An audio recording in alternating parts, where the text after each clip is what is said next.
नमस्कार। Divine audio book में परमहंस योगानंद जी की योगी कथामृत,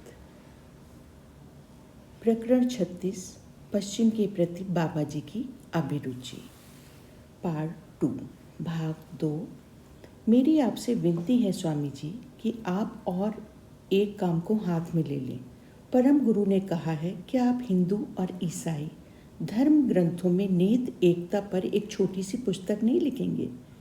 मनुष्यों के धार्मिक मतभेदों के कारण उनकी मूल एकता पर किसी का ध्यान नहीं जा रहा है।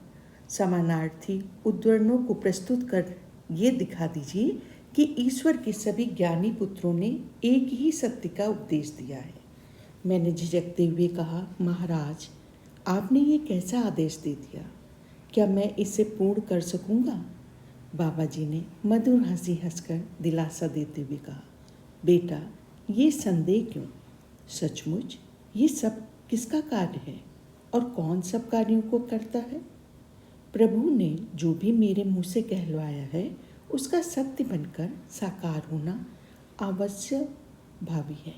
मुझे ऐसा प्रतीत हुआ कि उन संत महाराज के आशीर्वाद से मुझ में वो काम करने की समर्थता आ गई। अतः मैं पुस्तक लिखने के लिए सहमत भी हो गया। विदा होने का समय आ गया। ये जानकर मैं अनिच्छापूर्वक अपने पर्णासन से उठा। तुम लाहिड़ी को जानते हो? संत ने पूछा। वो महान आत्मा है ना? उसे हमारी इस भेंट के बारे में बता देना। फिर उन्होंने मुझसे लाहिड़ी महाशय के लिए एक संदेश दिया।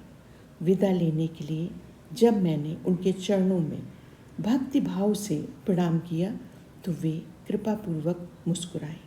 जब तुम्हारी पुस्तक पूरी हो जाएगी तब मैं तुमसे पुनः मिलने आऊँगा। उन्होंने वचन दिया। अब हम चलते हैं। दूसरे दिन मैं प्रयाग छोड़कर काशी जाने के लिए रेलगाड़ी पर सवार हो गया।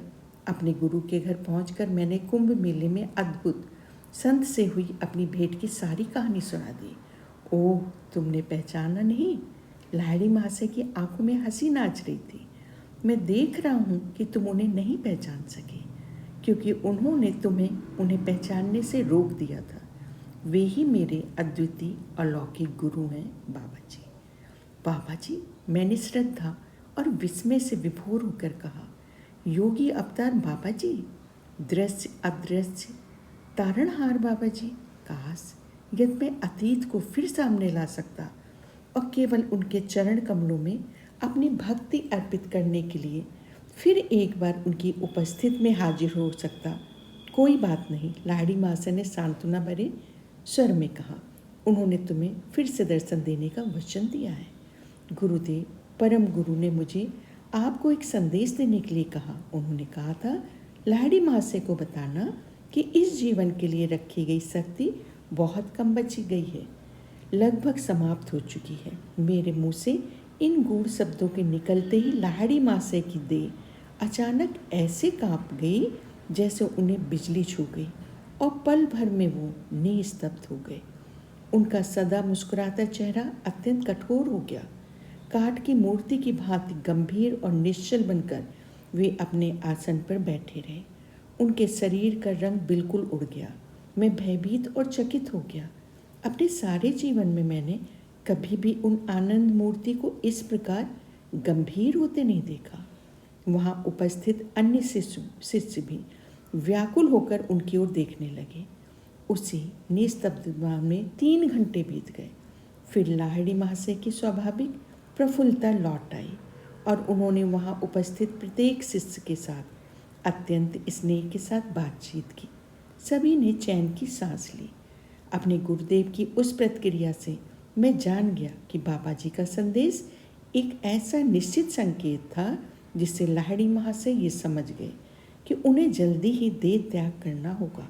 उनकी भयंकर और गंभीर निस्तब्धता से ये प्रमाणित भी हो गया कि मेरे गुरुदेव ने तत्क्षण ही स्वयं को संयमित कर भौतिक विश्व के साथ उन्हें जोड़कर रखने वाली अंतिम डोर को भी काट दिया था और वे परम तत्व के अपने नित्य स्वरूप में विलीन हो गए थे। बाबा जी का संदेश उनका ये कहने का तरीका था, मैं सदा तुम्हारे साथ रहूँगा। बाबा जी और लाहिड़ी माँ से दोनों ही सर्वज्ञ थे और उन्हें एक दूसरे को संदेश भेजने के लिए मेरे या अन्य किसी मध्यस्थ की कोई आवश्यकता नहीं थी। फिर भी महान आत्माएं प्रायः मानवीय नाटक में भाग लेने की कृपा करते हैं। यदा कदा वे साधारण तरीके से किसी संदेशवाहक के माध्यम से अपनी भविष्यवाणियाँ संप्रेषित कर देते हैं ताकि उन भविष्यवाणियों के साकार होने पर उनके बारे में बाद में जानकारी पाने वालों में ईश्वर के प्रति अधिक श्रद्धा जागृत हो सके। जल्दी ही मैं काशी से चल पड़ा और श्री रामपुर में बाबा जी द्वारा बताए गए शास्त्रों के लेखन कार्य में जुट गया। श्री युक्तेश्वर जी आगे कहते हैं, मैंने काम शुरू किया ही था कि मुझे मृत्युंजय परम गुरु बाबा जी पर एक स्तोत्र रचने की प्रेरणा हुई। यद्यप मैंने उससे पहले कभी संस्कृत में काव्य लिखने का कोई प्रयत्न भी नहीं किया था, पर मेरी लेखनी से अनायास ही ललित पंक्तियों का प्रवाह बहने लगा। रात के शांत के समय मैं सनातन धर्म के शास्त्रों और बाइबल का तुलनात्मक अध्ययन कर अपना काम करता रहता।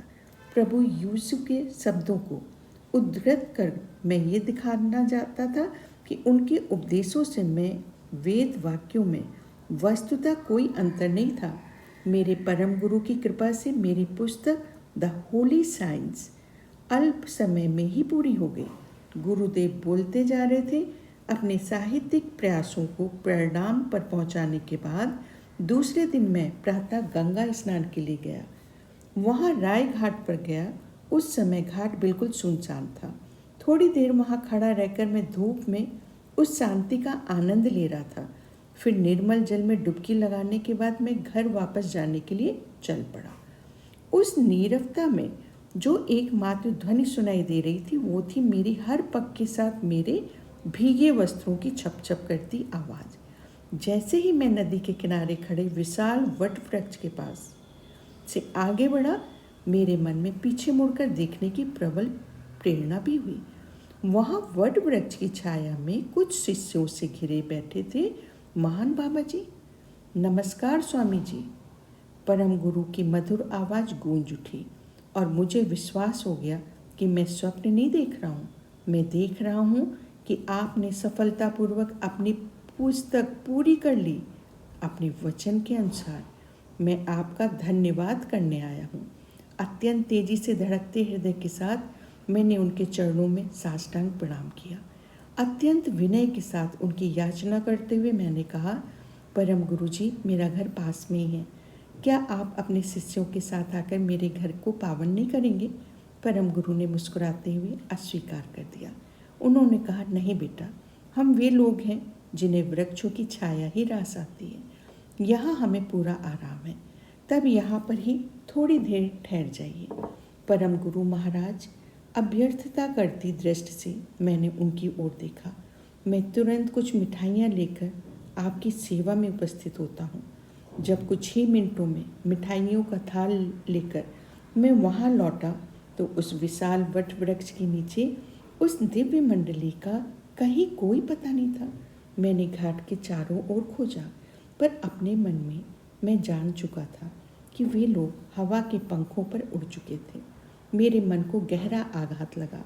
मैंने मन ही मन निश्चय किया, फिर कभी बाबा जी के साथ मेरी भेंट होगी तो मैं उनसे बात नहीं करूँगा। उन्होंने अचानक इस तरह से प्रस्थान कर भारी निष्ठुरता दिखाई है, पर यह गुस्सा केवल प्रेम का था और कुछ नहीं।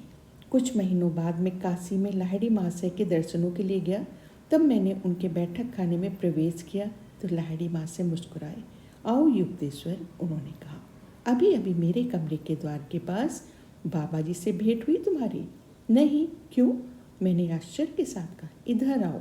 लाहिड़ी महाशय ने अपना हाथ मेरे माथे पर रखा और उसी क्षण दरवाजे के पास पूर्ण कमल की तरह खिले बाबा जी ने मुझे दिखाया। मुझे अपना पुराना दुख याद आया, अतः मैंने उन्हें प्रणाम नहीं किया। लाहिड़ी महाशय चकित होकर मेरी ओर देखने लगे। ईश्वर तुल बाबा जी अपने अथाह नेत्रों से मुझे निहार रहे थे। तो मुझसे नाराज हो? क्यों ना हूँ महाराज, मैंने कहा। हवा में से आप अपनी जादुई मंडली के साथ अवतीर्ण हुए और हवा में ही आप अंतर्ध्यान भी हो गए। मैंने तुमसे कहा था कि मैं तुमसे मिलने आऊँगा, कितने समय तक वहाँ रहूँगा, ये नहीं कहा था। बाबा जी ने सौम्य हंसी के साथ कहा, तुम बहुत उत्तेजित हो उठे थे। मैं तुम्हें विश्वास दिलाता हूँ कि तुम्हारी चंचलता की आंधी ने ही मुझे विलुप्त कर दिया। इस सत्यनिष्ठ स्पष्टीकरण से मैं तुरंत संतुष्ट हो गया। मैंने उनके चरणों पर मस्तक रखा। परम गुरु ने स्नेह के साथ मेरा कंधा थपथपाया। ज़्यादा ध्यान करो बेटा, उन्होंने कहा, तुम्हारी दृष्टि भी निर्मल नहीं हुई है। मैं सूर्य प्रकाश के पीछे छिपा था और तुम मुझे देख नहीं पाए। स्वर्गीय बांसुरी के समान मधुर आवाज में ये शब्द कहते हुए बाबा जी गुप्त दीप में अंतर ध्यान हो गए। अपना कथन समाप्त करते हुए श्री युक्तेश्वर गिरी जी ने कहा, गुरु दर्शन के लिए वो मेरी अंतिम काशी यात्रा थी। कुंभ मेले में बाबा जी द्वारा की गई भविष्यवाणी के अनुसार लाहिड़ी महाशय के गृहस्थ योगी अवतार का अंत निकट आ रहा था। 1895 के ग्रीष्म काल के में उनके मजबूत शरीर को पीठ पर एक छोटा सा फोड़ा निकल आया। उन्होंने उसे चीरा नहीं देने दिया, क्योंकि वे अपने कुछ शिष्यों के दुष्कर्मों को अपने शरीर पर लेकर उनका भोग पूरा कर रहे थे।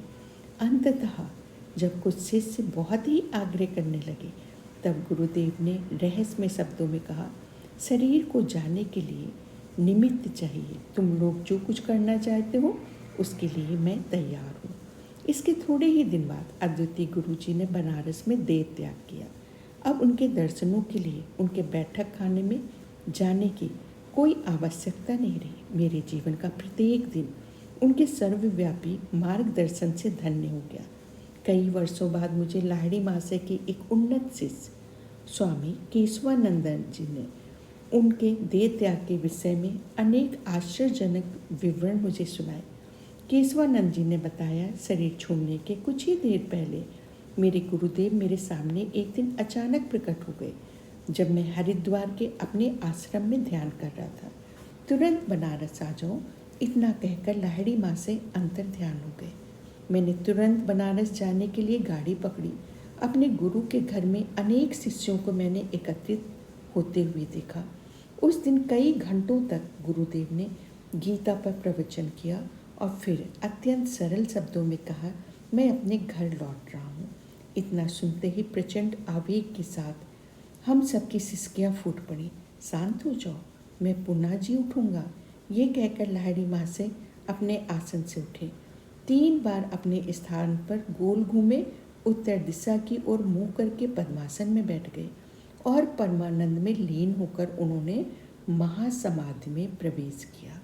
भक्तों के इतने प्रिय लगने वाले लाहिड़ी महाशय के सुंदर शरीर का पवित्र गंगा तट के मणिकर्णिका घाट पर गृह स्तोचित विधि से दाह संस्कार किया गया। केशवानंद जी बता रहे थे, दूसरे दिन सुबह 10 बजे जब मैं बनारस में ही था तो मेरा कमरा अचानक एक उज्जवल प्रकाश से भर उठा। आश्चर्य, मेरे सामने भौतिक शरीर में लाहिड़ी माँ से खड़े थे। ये शरीर बिल्कुल उनके पुराने शरीर जैसा ही था। अंतर इतना ही था कि ये शरीर अधिक युवावस्था में और अधिक तेजस्वी लग रहा था। मेरे दिव्य गुरु ने मुझसे बातचीत भी की। मुझे आशीर्वाद देकर अलौकिक गुरु अंतर्ध्यान हो गए। मेरा हृदय एक अद्भुत प्रेरणा से भर गया। मुझे उसी प्रकार का अत्यंत उच्च आध्यात्मिक अनुभव हुआ जैसा ईसा मसीह और कबीर के शिष्यों को। अपने अपने गुरु को शारीरिक मृत्यु के बाद जीवंत रूप में देखा हुआ था।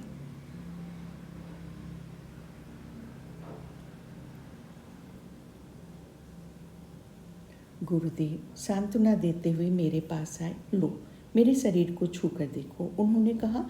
मैं सदा की भांति अब भी जीवित हूँ, शोक मत करो। क्या मैं ईश्वर तुम्हारे पास नहीं है?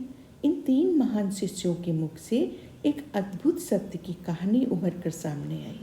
लाहिड़ी महाशय के दाह संस्कार के बाद दूसरे दिन प्रातः 10 बजे 3 अलग अलग शहरों में 3 शिष्यों के सामने वे पुनर्जीवित परंतु रूपांतरित शरीर में फिर से प्रकट हुए। अतः जब ये नश्वर देह अनश्वरता प्राप्त करेगी और ये मर्त्य जीव अमरता को चोला पहन लेगा, तभी बाइबल में लिखा गया है, ये वचन चरितार्थ होगा।